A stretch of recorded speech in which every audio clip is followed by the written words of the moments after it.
Fala aí pessoal, como é que vocês estão? Confesso que eu estou um pouco nervoso porque eu não tenho muita intimidade com a câmera, né? Eu sou um pouco tímido. Pra falar, pra cantar tudo bem, mas pra falar eu sou horrível. Mas eu aqui conversando com Deus, cantando, tá? O violão tá aqui do lado que eu tava cantando. Eu ia até gravar um vídeo, mas aí o Espírito Santo me motivou a vir aqui falar um pouquinho, desabafar. E, gente, muitos vão até julgar, não vão gostar, mas isso faz parte. Mas, né, a rede social é nossa, a gente posta o que a gente quiser. Brincadeira. Mas, assim, eu vim falar um pouco com as pessoas que sofrem com ansiedade, depressão. É sobre essa área que eu quero falar hoje. Poucas pessoas sabem. Se eu falar que 5 pessoas da minha família sabem, eu tô mentindo. Não, mentira. 5 pessoas, mais ou menos, 6 pessoas sabem. Isso desde os meus 12 para 13 anos que eu sofro com isso. Meu pai, minha mãe, minha esposa e meu tio, minha tia e meus primos mais próximos, sabe? Que sabem disso. E sabem recentemente também. Que sabe desde sempre foi só meu pai e minha mãe. Que eu contei. Mas assim, eu sou uma pessoa muito ansiosa. E dos meus 13 para 14 anos, na escola eu era meio, tipo assim, não lerdo. Mas eu era meio ingênuo, sabe? E era muito fácil de ser manipulado. É, um menino, um menino me convenceu de umas coisas, sabe? É, eu vou me abrir aqui, só que eu quero que você tenha muita coerência na hora de você ouvir. Porque muitas pessoas vão dar risada, muitas pessoas vão falar, nossa, que nada a ver. Mas para um menino que não tinha muita intimidade com os pais, que tipo assim, eu nunca fui de conversar com meu pai, com minha mãe, com meu tio, minha tia, minha avó, meu avô, só com meus amigos e olha lá ainda. Então, tipo assim, a maioria das pessoas que sofrem com isso, elas são tímidas e elas não sabem falar para as pessoas. Então é isso que acaba matando. E é por isso que eu quero gravar esse vídeo aqui. Porque às vezes você acaba se matando por causa de algo que aconteceu. E esse menino falou pra mim assim, cara, você lembra quando a gente estudava junto no primeiro ano? E eu lembro desse menino porque a gente estudou uma vez junto lá na escolinha quando a gente era criança. E eu era um moleque folgado, eu batia em todo mundo na minha escola quando eu era novinho, sabe? E aí esse menino falou assim, agora eu quero ver você me bater. E do nada, sabe? Foi bem do nada, bem aleatório, porque eu tinha acabado de chegar na cidade de novo, que eu tinha vindo embora pra Monte Sião, e aí eu voltei pra Mogi Guaçu, e aí eu tive que trocar de escola, né? E aí esse moleque lembrou de mim, cara. Na verdade não era o primeiro ano, era o quarto ano, quando eu batia nele. Aí ele falou assim, quero ver você bater em mim agora eu tenho poderes. E eu era... Para as pessoas de hoje, vão falar assim, nossa, gente do céu, como você é burro, como assim você acreditou? Gente, eu era muito ingênuo, como eu disse. Tanto é que, até, eu vou chegar nesse assunto, mas enfim. O menino pegou e falou assim, mano, você bate em mim, mas agora eu vou bater em você, cara, eu tenho poderes, eu sou filho de Hades, que não sei o quê. E pra quem não sabe, Hades é um deus da mitologia grega, né? O deus do inferno. Uma coisa assim. E ele começou a me levar pra mitologia grega. Falava que a mitologia era real, que eu também era um deles, e que meu pai e minha mãe iam morrer, eu ia ficar vivo pra sempre. Gente, vocês podem rir à vontade. Mas eu comecei a ter depressão. Comecei a ter crise de ansiedade. Falaram que meu pai ia morrer, minha mãe ia morrer, que não sei o que. E tipo assim, ele nunca mostrou os poderes, mas ele dava desculpas. Era uma pessoa manipuladora. Como vocês devem conhecer alguém manipulador assim, não precisa nem mostrar, só de falar o jeito de falar, você acaba se convencendo de alguma coisa. E, gente, eu sofri com isso, sofri, calado. E eu lembro que ele falou assim, só que você não pode falar pro seu pai, pra sua mãe, porque se eles ficarem sabendo, eu não lembro do nome da entidade que ele falou. Ele falou assim, eles vão atrás do seu pai e da sua mãe, eles vão matar você. Vão matar o seu pai e a sua mãe. Você quer ficar órfão já? Deu não, e eu começava a chorar. Eu lembro que na escola eu começava a chorar, me dava crise. Aí eu peguei e falei assim. Aí eu lembro que eu peguei e fingi fazer xixi na calça. Na verdade eu joguei água, fingi que fez xixi na calça só pra ir embora, que eu não tava aguentando, tava passando mal. Aí a mãe chegou em casa, como assim você fez xixi na calça, seu tamanho? Eu falei, ah mãe, escapou. Só que não era água. E eu lembro que aquele dia eu fiquei a tarde inteira chorando, desesperado. E falei assim, o que eu vou fazer? Foi onde começou a me dar crise de ansiedade. Eu não sabia que eu tinha crise de ansiedade até chegar nessa etapa, né? Daí eu lembro que eu começava a olhar pro céu e falar assim, Deus me ajuda, eu não quero isso, o que aconteceu, Senhor? Mas, gente, por mais que às vezes você pode achar engraçado pra uma criança, porque 13, 14 anos é uma criança, gente. Hoje as crianças de hoje é diferenciado, né? Tem acesso à tecnologia, eles são mais avançados. Mas na época não. Na época eu só gostava de brincar com meus primos, sair correndo, fazer arte. E eu lembro que eu entrei numa crise de ansiedade, numa depressão. Eu lembro que eu nem gostava, nem queria mais sair de casa. Daí, aí eu lembro que meu primo Igor, ele morava aqui em Montes, eu morava lá no Iguaçu. E um dia, e a gente, toda vez que ele vinha pra casa, a gente saía pra brincar, pra correr. Eu lembro que nós ia no canavial pegar cana, né? Fazia várias artes, sabe? Daí ele chegou em casa, ô, o que que nós vai fazer? Eu falei, mano, eu preciso dormir. Ele, por quê? Como assim? Eu falei, ah, mano, não tô passando bem não. Eu fui dormir. Só que nesse dia, na escola, o moleque, ele pegou e falou assim pra mim, mano, conversei lá com os deuses lá do Olimpo, que não sei o que, e eles falaram que vai tirar isso de você. Só que vai ser à noite, você tem que estar dormindo, que eles vão chegar lá e vão fazer meio que uma cirurgia em você. Gente, eu sei, parece ser muita zoeira, mas eu era muito fácil de ser manipulado. E ele fazia uns desenhos satânicos no caderno e falava que se ele não circulasse o desenho ia criar vida, ia perseguir, era como se fosse demônios e não sei o que, começou a falar. Então eu tinha medo. Eu não queria pesquisar porque eu tinha medo e ele começou a ser convincente. E eu não sei como ele convenceu outras pessoas a falar que também eram e que estavam lá pra me matar, que não sei o que. Então, nossa, era muito, muito perturbador, gente. E aí eu peguei, nesse dia eu falei, Igor, eu vou dormir, porque eu achei que eles iam lá mesmo, né? Fui dormir, acordei, mesma coisa, a mesma coisa. Aí chegou no outro dia na escola, eu falei, mano, o que aconteceu? Eles não foram? Claro que eles foram. Eu falei, mano, eles não foram, eu lembro de você, eu lembro de tudo, você falou que eu não ia lembrar de nada. Ele, não, mas demora mesmo pra passar, que não sei o que. E aí, tipo assim, depois desse dia que ele falou pra mim, ele nunca mais me encheu o saco. Aí ele meio que usou essa tática dele pra falar que eu ia esquecer de tudo, que não sei o que. Só que ainda assim, por mais que ele não tenha mais falado sobre o assunto, ainda mais que acabou o ano também, aquele ano foi o último ano naquela escola, eu criei a ansiedade. E devido a esse trauma, porque foi um trauma, gente. Pode ter sido uma brincadeira pra alguns, mas pra mim foi um trauma, ainda mais pra um moleque. Eu lembro que me deu a minha primeira crise de desrealização. Pra quem não sabe o que é crise de desrealização, eu vou explicar mais ou menos, tá? Porque pra quem sente não é tão fácil de explicar, mas eu vou dar mais ou menos uma orientação. É tipo assim, você tá num lugar, e nunca vai dar quando você tá sozinho, é só quando você tá no meio de muitas pessoas. Pelo menos comigo sempre foi quando eu tô no meio de muita gente. Quando eu tô sozinho, nunca deu. Eu tava. Eu tava na igreja. Não, mentira, eu tava no retiro. No retiro, verdade. Eu tava no retiro dos jovens. Tinha acabado de entrar pros jovens, foi numa chácara.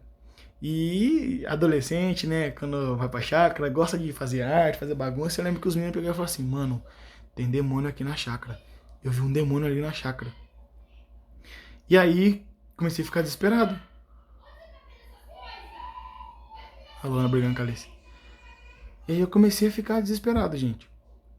E aí eu lembro que eles falaram assim, gente, tem demônio aqui, que não sei o que. Na hora que eu fiquei tão desesperado, mas tão desesperado, que me deu a crise. E é tipo assim, é como se você tivesse pegado um filme, colocado na sua cabeça e assistido na sua cabeça. Como se você não estivesse vivenciando aquilo. É como se você estivesse dormindo e sonhando, acordado. É como se você estivesse fora da sua realidade. Aquilo lá não é verdade. E isso é uma crise de desrealização. E, gente, esse é um dos últimos passos antes da depressão profunda. Não é em todo mundo que tem depressão, não necessariamente todo mundo que tem depressão vai ter crise de desrealização ou despersonalização. Mas todo mundo que tem a desrealização ou a despersonalização provavelmente vai desenvolver a depressão. E, tipo assim, gente, não sabia o que fazer. Comecei a desesperar, porque foi a primeira vez que aconteceu comigo. Então comecei a me desesperar. E falei, meu Deus, o que vai acontecer? O que vai acontecer? Só que ela passou rápido. E eu não sabia disso, né? Mas a crise de desrealização ou despersonalização, ela tem um limite aí de 5 minutos, no máximo. Não passa disso. É algo do seu cérebro. Eu pesquisei bastante já sobre isso. Normalmente é rápido, sabe? E daí, minha primeira crise. Fiquei em choque. Não falei pra ninguém, porque normalmente quando você tá passando por isso, você tem vergonha. E eu sempre fui tirado da galera, porque tipo assim, você é muito crianção. E eu sempre fui. Depois do que aconteceu comigo, eu sempre fui muito crianção, fazer piada com as coisas pra desviar o assunto, pra não chamar atenção pra mim. Então tipo assim, o cara é muito crianção, muito brincalhão. Eu fazia isso como método de defesa. Eu fazia isso para as pessoas não notarem o que eu tava passando, sabe? Pra você ver, hoje eu tô com 27 anos, não, 26 anos, vou fazer 27, e essa é a primeira vez que eu estou falando a público sobre isso. Então, daí passou, comecei a ficar desesperado e falei, tomara que não dê de novo. Falei, não, tomara que não dê de novo, não dê de novo. E aí dava de vez em quando, sabe? Uma vez no ano, duas vezes no ano. Isso foi até meus 18 anos. Com 18 anos eu fiquei numa fase meio que rebelde. Eu com meu pai, a gente discutia bastante. E eu fui embora da casa do meu pai. Fui morar com a minha avó. E eu lembro que quando eu fiz isso, pra mim foi o ápice. Foi o ápice pra mim porque a galera me tirava porque eu era crianção. Eu brincava demais. E eu não falava mais com meu pai e com minha mãe, que eu tinha brigado com eles. E o meu avô e minha avó são um amor de pessoa. Minha avó sempre cuidou de mim, mas meu avô ele era muito bravo. E eu lembro que me deu depressão nisso. E isso me deu depressão, porque eu não sabia mais, não tinha pra onde correr. Eu não tinha coragem de falar pra ninguém. Eu não tinha coragem de me abrir com ninguém. E isso me deu a depressão. Foi quando eu compus a minha primeira música. Que na verdade eu lancei ela esses dias. Mas, não, mentira, não foi essa música não, foi outra. Eu vou cantar um trechinho dela aqui, pra você entender. Eu tava prestes a me matar. A música é assim. Pai, lutei, tentei, fracassei. Pai, cadê minhas forças? Sumiram de mim. Cheguei até pensar que se esqueceu de mim. Cadê suas promessas em mim?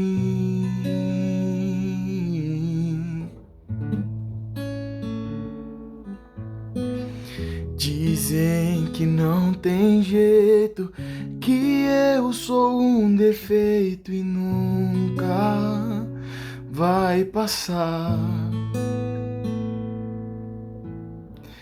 Me envolva com tua glória e muda minha história, vem me ajudar. E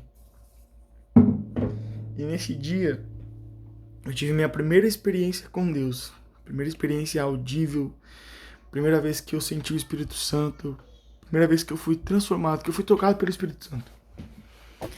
Nesse dia, Deus falou comigo no quarto, me deu a outra metade do hino, que depois eu posto pra vocês ouvirem ela inteira, que ela é grandinha. E Deus falou comigo. E aquele dia eu comecei a chorar, comecei a me apegar firme com Deus, comecei a buscar de verdade. Porque a gente é crente, nós que nascemos na igreja, a gente é crente, a gente cresce na igreja, então a gente vai ser crente sempre, né? Só que a gente não tem experiência com Deus, a gente tá criando experiência agora, né? Mas foi minha primeira experiência com Deus. Nossa, eu lembro que eu comecei a ler a Bíblia todo dia, comecei a buscar, e aí que tá o pulo do gato. A depressão sumiu, a crise de desrealização sumiu. Gente, eu era uma nova pessoa. Eu voltei pra casa do meu pai, pra casa da minha mãe. Nossa, minha vida foi totalmente diferente. Mas aí que tá aquele ditado que as más companhias corrompem os bons costumes. E eu comecei a andar com uma galera que não era mais da igreja. Comecei a andar com os amigos do mundo. E foi onde eu tive uma caída. Eu fumei maconha junto com um primo meu, sabe? E aí me deu... Sabe quando a pessoa fuma e ela entra naquele estado eu esqueci o nome, mas é quando ela está delirando, né? No caso de uma brisa. Eu tive a crise de desrealização durante essa brisa. E olha pra vocês verem como Deus é tão bom. Eu falei assim, Deus, eu não quero, Senhor, me perdoa, Senhor, eu não vou fazer isso nunca mais. Tem misericórdia, Senhor, tira isso de mim, tira, Senhor, de mim. E daí, e daí eu lembro que no meio do caminho, a gente andava de skate, né? Porque eu andava de skate nessa época. E no meio do caminho, vocês não acreditam, gente. Eu subi na Avenida Suécia, quem é do Iguaçu conhece a Avenida Suécia, só que tava tudo escuro na época. Tinha só umas 3 luzes funcionando, o resto tava queimado. E o mato ali do lado tava muito alto. Na hora que eu fui fazer a curva, eu fui assaltado. Gente, eu tava na brisa da maconha ainda. Eu peguei, o cara pegou, apontou a arma pra mim, encostou a arma na minha cabeça, falou, passa o celular. Eu olhei pra cara dele e falei, que passa o celular? Não tenho celular não, mano. Gente, foi por Deus, porque o cara tava com uma arma de fogo, uma arma de ferro, porque na hora que ele encostou na minha cabeça, dá pra ver que era de ferro. Eu não sei como que ele não atirou. Aí ele falou assim, eu acabei de ouvir você falar no celular. E eu não lembro, gente. Realmente eu não lembro dessa parte. Mas eu não, o celular estava no meu bolso. Eu não tinha tirado ele do bolso. Mas ele falou que tinha visto eu mexer no celular. Deu, é mesmo. Peguei o celular dele na mão dele. Aí ele falou, agora corre. Só que quando a gente tá na brisa, a gente não... Nem liguei porque ele falou. Só que no meio do caminho, parou. Parou, eu voltei à realidade. Eu falei, meu Deus, eu fui assaltado e comecei a correr. Comecei a correr. E falei, Senhor, tem misericórdia, Senhor, eu fui assaltado, como que eu não morri? Gente, quem que encontra no meio do caminho? Meu pai. Encontra no meio do caminho. O que você tá fazendo correndo na rua? Eu falei, pai, eu fui assaltado. Ele, entra aí. Olhou pra mim, eu com os olhos vermelhos. Ele falou assim, você usou droga?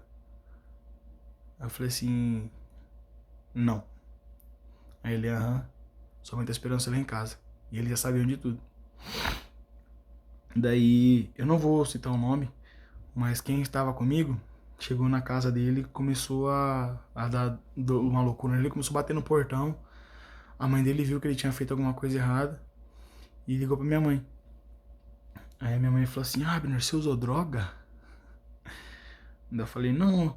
E ele não tem nada a ver comigo, ele nem tava comigo. Eu dedurei quem tava comigo, sem querer dedurar, né? E aí, eu lembro que aquele dia lá foi uma decepção. Foi minha primeira decepção, assim, pros meus pais, que eu... pra quem cresceu na igreja, né? Andar, trilhar por esses caminhos não é legal. E aí eu peguei, parei, pensei... Graças a Deus, o que eu tô fazendo na minha vida? Pedi perdão pra Deus. E voltei pra igreja firme, sabe? Só que daí voltou a me dar as crises de desrealização. Não com muita frequência. Mas depois que eu casei, depois que a gente teve a Alice, nunca mais tive, sabe? Só que recentemente eu tive uma crise de desrealização, vai fazer 2 semanas. E aí eu parei e falei, não, isso não é normal. Eu vou orar, vou buscar, vou falar com Deus. Porque é claro, a gente se for necessitar de um tratamento, a gente tem que procurar um profissional. Só que no meu caso era espiritual. Eu tô saindo pra cantar nas igrejas com meu tio prega, eu canto. Só que, tipo assim, pra gente exercer o nosso chamado, a gente tem que estar preparado. Não é só chegar e cantar um louvor. Quem realmente, quem faz sabe, a gente tem que buscar um preparamento, a gente tem que, porque é espiritual, gente. No meu caso era espiritual. Eu tinha deixado de ler, eu não tava mais lendo a Bíblia, tava focado mais na minha saúde. Porque pra quem não sabe, eu tô treinando, sabe? Daí eu perdi alguns quilos, só que eu tava focado nisso. Eu parei de ler a Bíblia, parei de buscar, parei de orar, parei de ir no monte. E aí me deu essa crise. E aí eu falei, não é possível, não é possível. E aí, gente, aí que tá. Segunda-feira, eu fui e falei, Luana, vamos fazer um culto? Não, mentira, não foi segunda-feira não. Ah, não, foi perdão, foi segunda-feira mesmo. Aí, a gente fez um culto em casa. Coisa que a gente fazia quando a gente casou, a gente fazia direto. E eu parei, sabe? E aí eu voltei, fiz o culto com a Luana. Gente, uma paz, a presença de Deus na minha casa. Nossa, gente, bom demais, não tem palavras que descreve.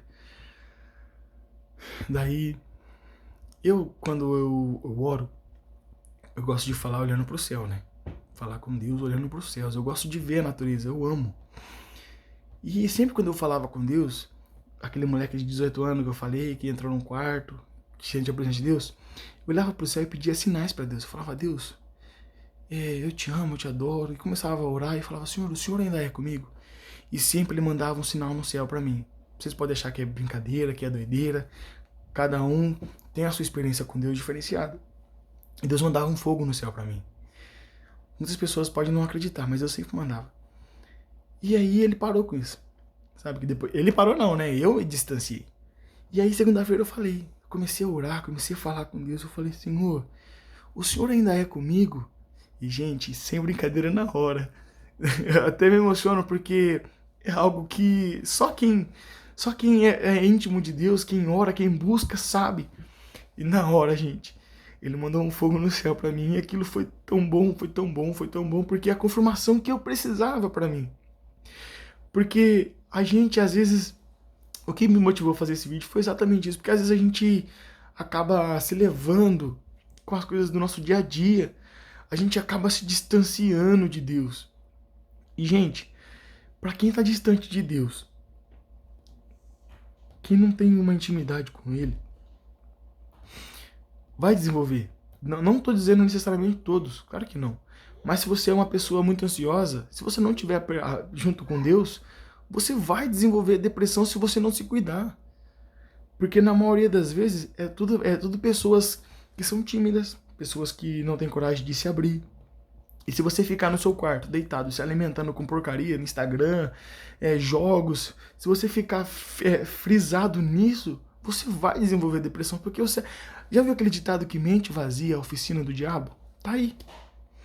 Então, gente, eu sei que esse vídeo é um pouco longo, até peço desculpa, mas eu senti de me abrir, essa é a primeira vez que eu exponho isso, de falar um pouco, porque hoje eu tô preparado para falar sobre isso.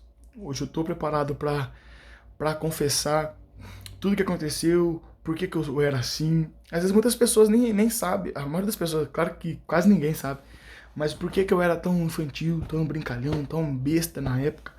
Porque era um método de defesa, porque eu não tinha coragem de se abrir. Então você que está passando por um momento difícil, não tenha vergonha. Fale com seu pai, fale com sua mãe ou com alguém da sua confiança, com seu pastor. Gente, se eu tivesse buscado isso antes, eu não teria passado pelo que eu passei. Hoje eu estou preparado para dizer isso. Então busca o Senhor, leia, mantenha sua mente ocupada, mas não com porcarias. Vai ler, separa um momento que você quer se divertir, todo mundo pode se divertir, pode jogar, mas separa o seu tempo, não fica o dia inteiro, não fica frisado naquilo que não vai te trazer benefício algum. Então tá bom? O vídeo foi esse, 24 minutos de vídeo, então eu peço perdão, mas é o que Deus colocou no meu coração. Então é isso, um beijo e Deus abençoe.